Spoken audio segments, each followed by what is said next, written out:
I had a great time at Worldcon under the same circumstances, the same location, same pricing, same number of authors that I'm invested in attending. I would go again. I think my biggest takeaway from Worldcon was that it was a bit of a culture shock. I'm very much used to anime conventions and Comic Cons, and this was an entirely different event. There were still panels, there were still fun activities, but the general vibe was very different. I did think there was a really good balance of panels between ones that were more fan based and games and activities versus panels that were being hosted by acclaimed authors and were more professional. And I think Worldcon did a really good job of having both of those options available for folks. So whether you were an aspiring new author or a well-versed, well-known, published author already, there were options. It was definitely mostly geared towards sci-fi, which makes sense. I mean, they're hosting the Hugo Awards, but there were also plenty of fantasy and horror options that I saw out there as well. There was also a fairly decent amount of podcast and audiobook options for folks as well, not only people interested in it and panels about that, but also options in the dealer's hall being provided for those things, which I was thrilled to see, especially because we were cosplaying from podcasts. I think another thing that really contributed to the culture shock that I experienced at Worldcon was the fact that it is such a long-standing convention. It's been around for decades and decades, and the people that are attending and returning every year have also been around for decades. The crowd as a whole was definitely on the older side, 40s and above, which was also a new experience for me. There were plenty of folks underneath 40 as well, and I'm just used to seeing that demographic kind of flip-flopped. There were also certain social things that when a convention has been going for that long and there are so many returning people or people who have brought their kids and their kids are then continuing on in certain traditions, that it becomes a very tight-knit community. At larger conventions, you still have friends that you see at the conventions and you still know some people around typically. But at this convention, it felt like everyone knew everyone. Part of that is probably because it is so volunteer heavy, which may have contributed to some of the other issues with their organization, but it does create a very tight-knit community. A lot of that culture shock for me was finding out that many of the activities there at the convention and many connections with folks were dependent on your activity on Reddit or on the Discord, online in between the conventions. There's a lot of continuation, and the convention itself is just gathering all those folks together. And that to me is one of the most important, if not the most important point of conventions, and that is to convene, to gather a community of people with similar interests or goals and to allow them to interact. So ultimately, to me, this convention did achieve that. There were definitely other people going for the first time, like Asher and I, but the ratio of people who already knew each other to the ratio of people attending for the first time or not knowing other people was very different than I've seen in other conventions.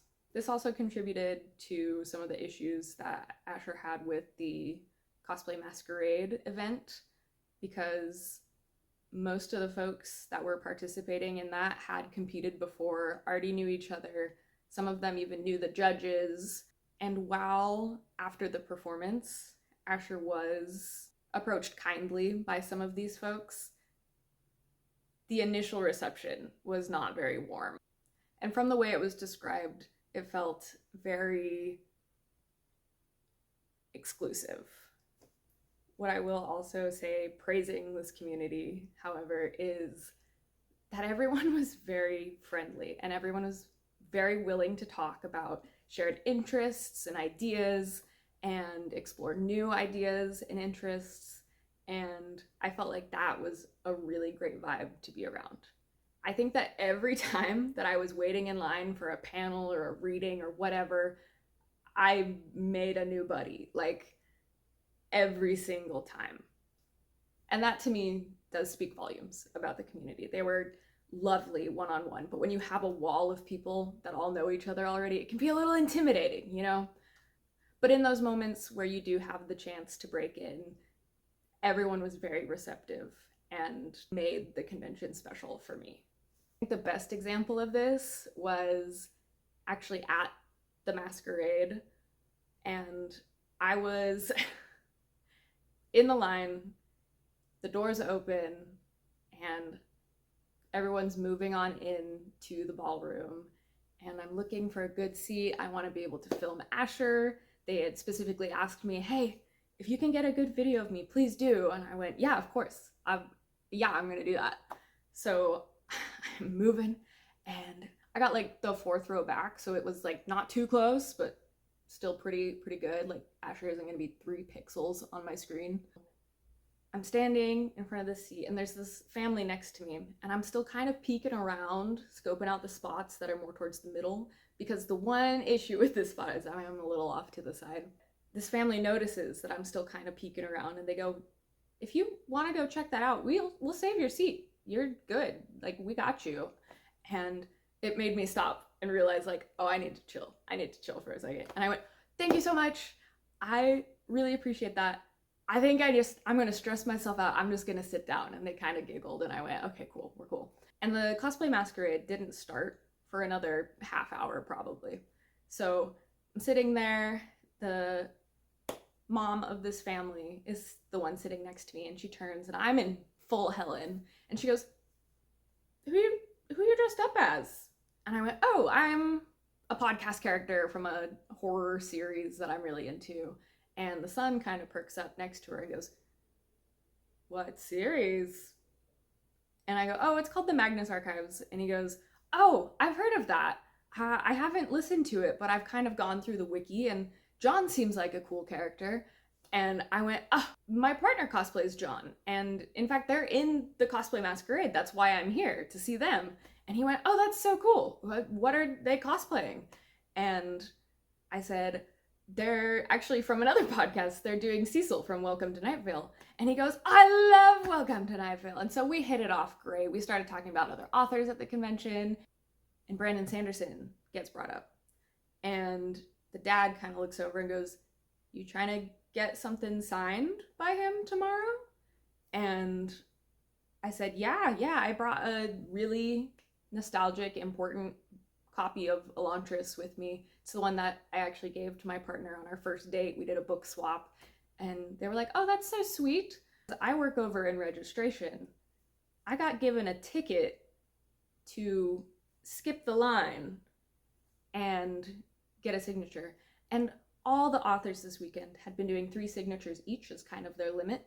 And so he very kindly offers, if you and your partner want to get things signed, my son here only has 1 book that he wants to get signed. So if you meet up with us tomorrow, we can all go together and we won't even have to worry about the line. And I went, that's phenomenal.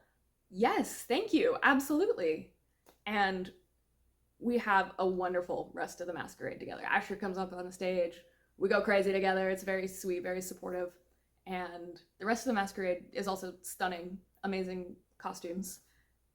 And at the end, we go our separate ways.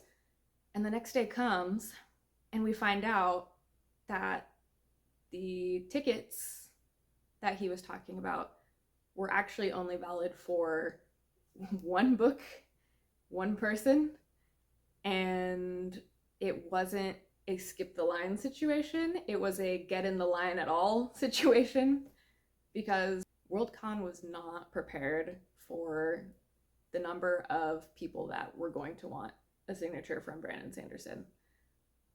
And really, Mr. Sanderson had to navigate that, which was fantastic. I don't think it would have been possible any other way. I think there would have been a lot of chaos and a lot of upset, even more than there already was. But we only find out about what the ticket system really is when another staff member came up to Asher and I while we were in line for the Ghost Bloods reading.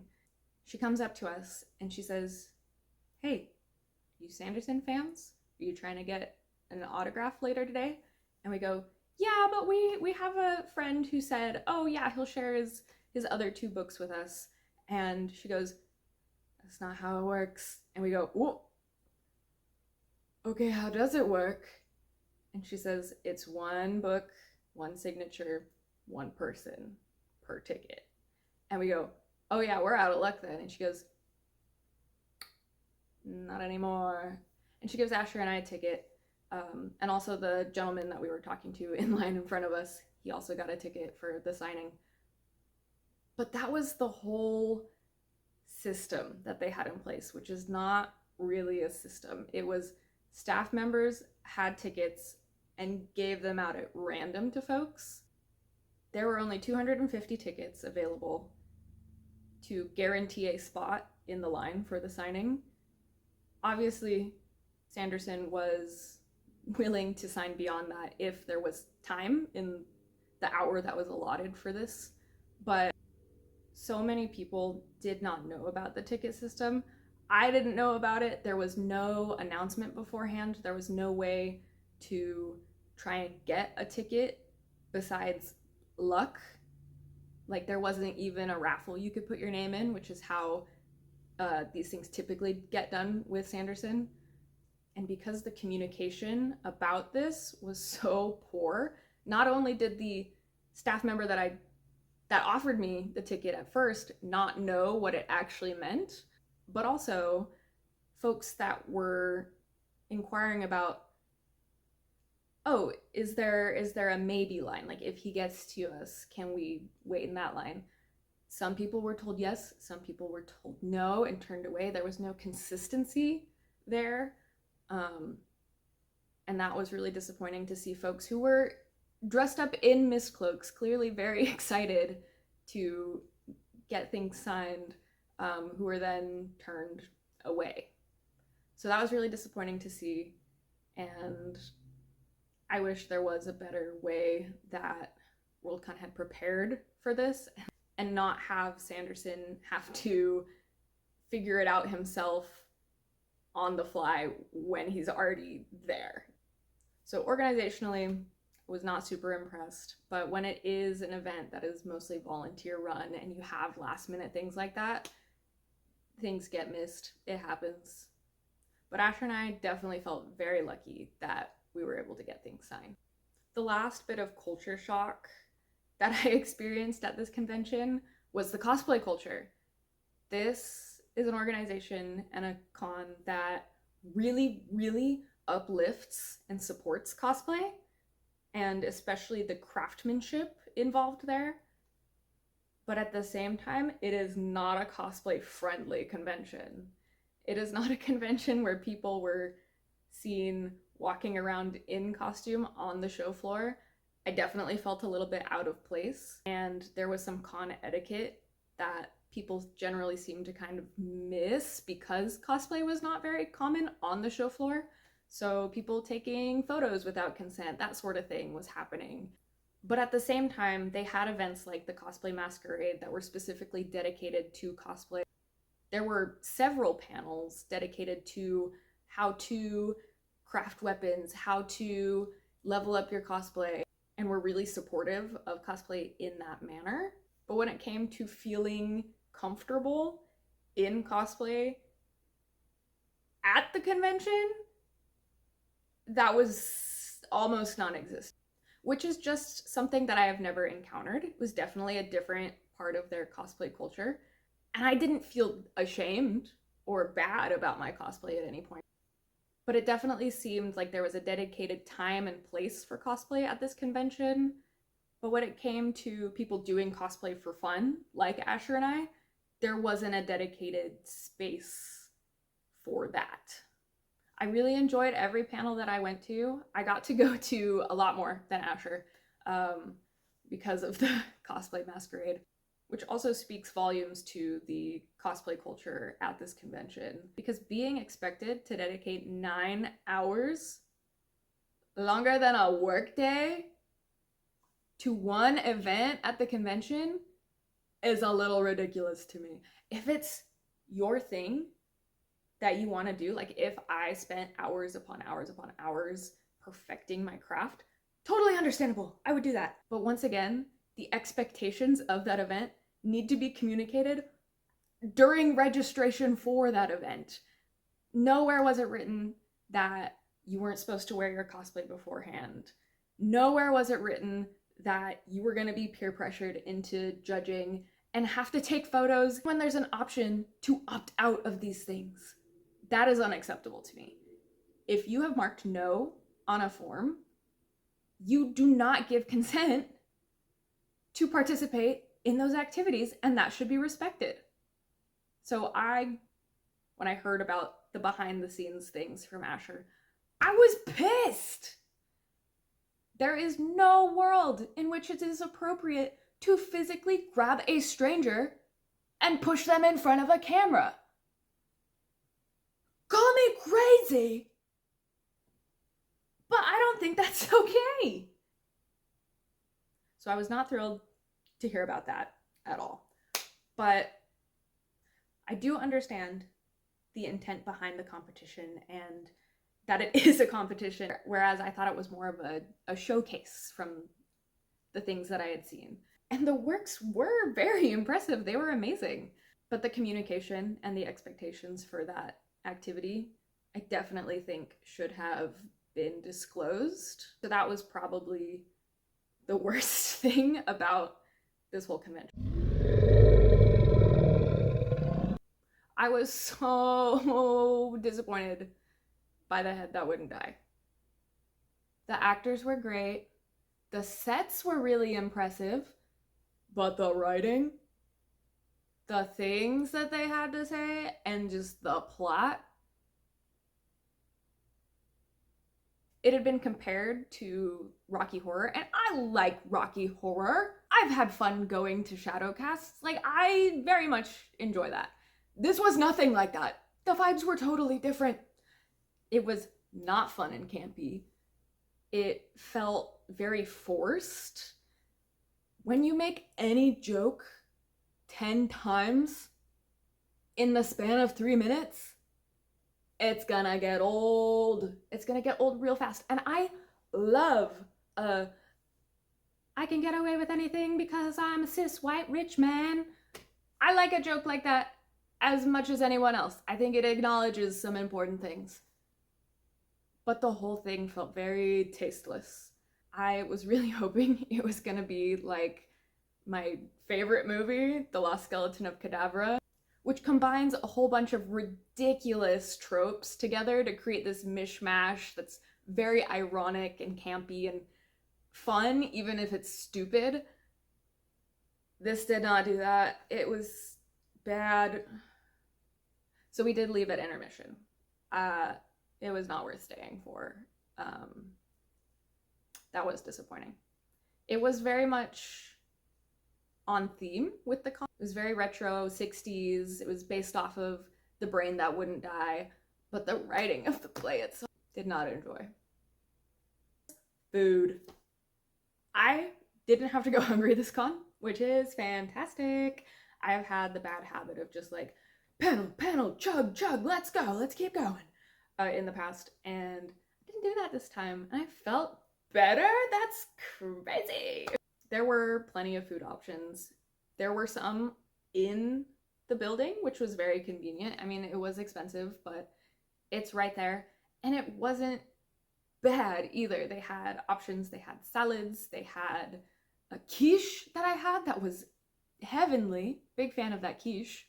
But also, right across the street outside, there were several options. There were also several options still technically within that building, but you did have to walk outside on the sidewalk and get in a different entrance to get to those places. So we also had the Dough Zone several times, and we also had Pierogi that I love, and they had to be continuously baking the whole time. Props to them. Better than any U.S. Marine! Pierogi employees!